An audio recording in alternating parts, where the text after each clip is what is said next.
اعوذ باللہ من الشیطان الرجیم بسم اللہ الرحمن الرحیم۔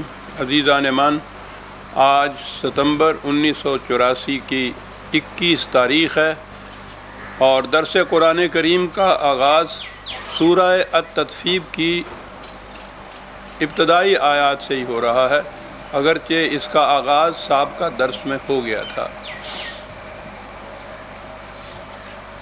سورت کی ابتدا ہی اس سے ہو رہی تھی کہ نظام سرمایہ داری تباہ ہو کر رہ جائے گا۔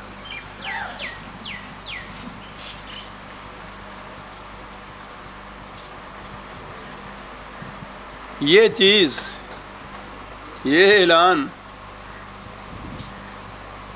سرمایہ داروں کے لیے باور کرنے کا ہی نہیں تھا۔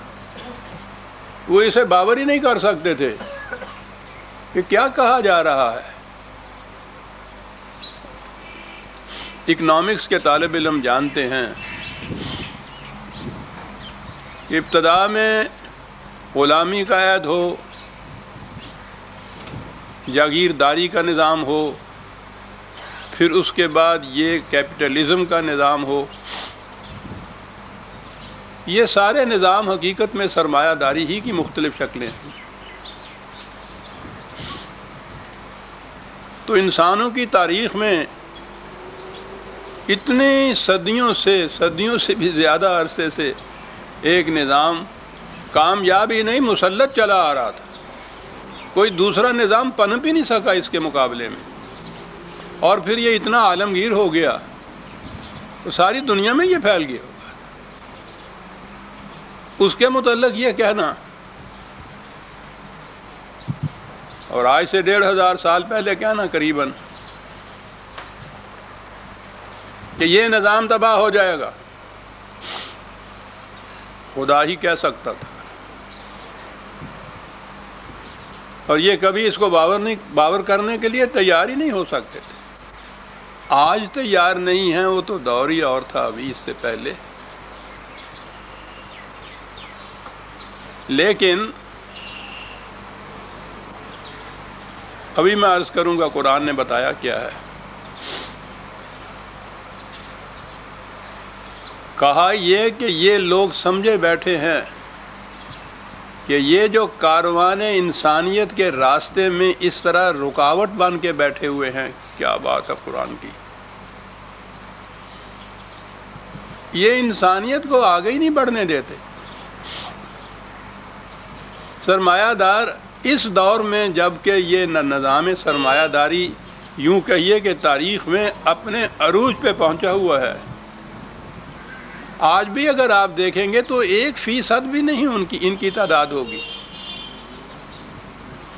باقی سب وہ ہوں گے جن کی محنت کو کسی نہ کسی رنگ میں، کسی نہ کسی شکل میں غصب کیا جا رہا ہے۔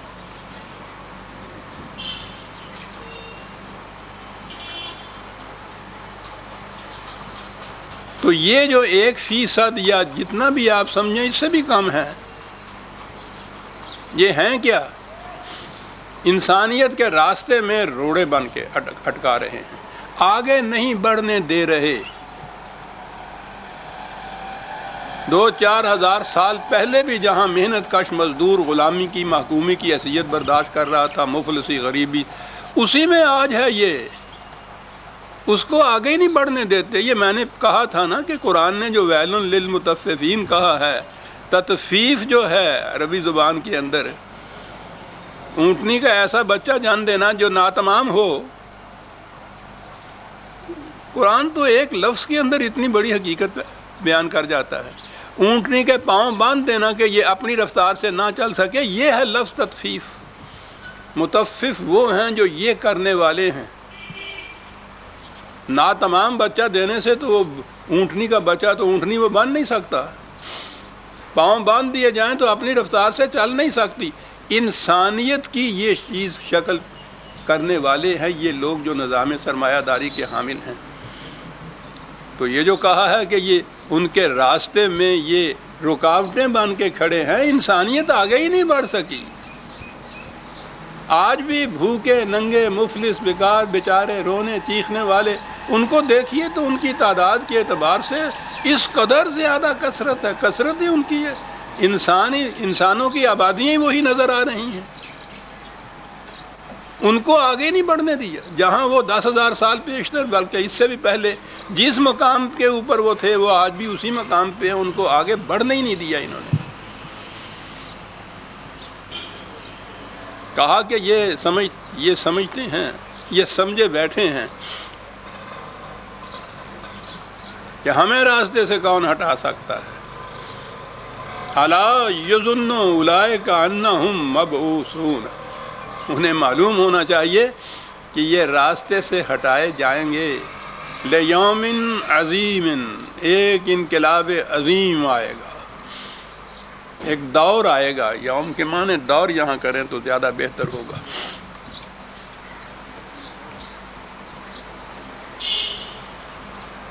تاریخ نے بھی اپنے ہاں جو اصطلاحات وضع کی ہیں اس میں دور کی بھی ایک اصطلاح ہے۔ یہ جو نظام ہیں اکنامکس کے، اقتصادیات کے، ان کو بھی مختلف ادوار کہا جاتا ہے۔ کہا کہ ایک دور آئے گا، بہت عظیم دور ہے وہ انقلاب کا۔ اب اگلی بات وہ کہی گئی ہے کہ جو بڑی ہی غور طلب ہے، یوم یقوم الناس لرب العالمین، نظام سرمایہ داری کے خلاف جو نظام قرآن دے رہا ہے معاشی، وہ ربوبیت عالمینی ہے۔ تمام افراد انسانیہ کی نشو و نما کا نظام، عالمین، اقوام بھی اس میں آئیں گے، افراد بھی آئیں گے اقوام کے، یعنی تمام افراد انسانیہ کی ربوبیت، جہاں سے قرآن کی افتتاحیہ کا آغاز ہوا، الحمدللہ رب العالمین۔ یہ ہے وہ دور جس کی نشاندہی کرتا ہے قرآن، ربوبیت عالمینی۔ اب یہاں ایک چیز جو غور طلب ہے، بہت کم غور کیا گیا، یوم یقوم الناس، جس دور میں الناس اٹھ کھڑے ہوں گے ربوبیت عالمینی کا نظام قائم کرنے کے لیے۔ الناس،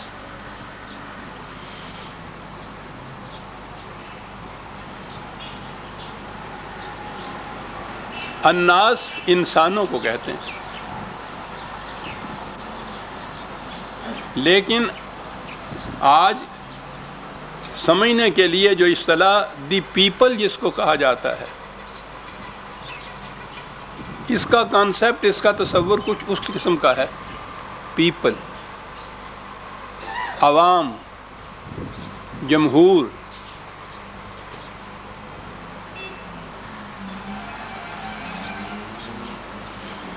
کیا عرض کروں میں، بہت وقت چاہتی ہیں یہ چیزیں۔ قرآن کریم کی آیات کی نزولی ترتیب جن لوگوں نے قائم کی ہے، اس کی روح سے ایک بڑی عجیب نمایاں چیز نظر آتی ہے کہ مکی زندگی میں، حضور کی مکی زندگی میں جو آیات نازل ہوئی ہیں اس میں الناس کہا گیا ہے، مومنین نہیں اس میں ابھی کہا گیا، کیونکہ یہ جماعت ابھی اس شکل کے اندر، یہ نظام اس شکل کے اندر قائم نہیں ہوا تھا۔ مومنین کا لفظ وہاں نہیں ہے، الناس کا لفظ ہے۔ مدنی زندگی کے اندر جو آیات آئی ہیں وہاں مومنین کا ذکر ہے کہ انہی الناس میں سے ایک جماعت متشکل ہو گئی، اور اس جماعت نے عملاً وہ کچھ کر دکھایا جو نظری طور پر مکی زندگی میں کہا جا رہا تھا۔ نظری طور پر وہاں بھی یہ کہا جا رہا تھا کہ یہ نظام ملوکیت، یہ نظام سرمایہ داری، یہ نظام برہمنیت، مذہبی پیشوائیت نہیں رہے گا، نظری طور پہ تھا۔ الناس کو بتایا جا رہا تھا کہ یہ باطل کے نظام جو ہیں یہ نہیں رہیں گے۔ مدنی زندگی میں ایک جماعت متشکل ہوئی، اس جماعت نے ان نظریات کو عمل میں لا کے دکھا دیا کہ اس طرح سے ہوا۔ وہ جو نظام متشکل ہوا ہے اسلام کا مدنی زندگی میں آ کے، آپ دیکھیے گا کہ اس میں یہ تینوں ہی علامتیں نہیں تھیں۔ ملوکیت نہیں تھی۔ ملوکیت کیا ہے؟ کسی انسان کا دوسرے انسانوں کے اوپر حاکم بننا، کسی شکل میں ہو، کسی رنگ میں ہو، کوئی نام رکھ لیا جائے اس کا۔ ما کان لبشر نہیں ہوتی اللہ، قرآن نے اعلان کیا کسی انسان کو اس کا حق حاصل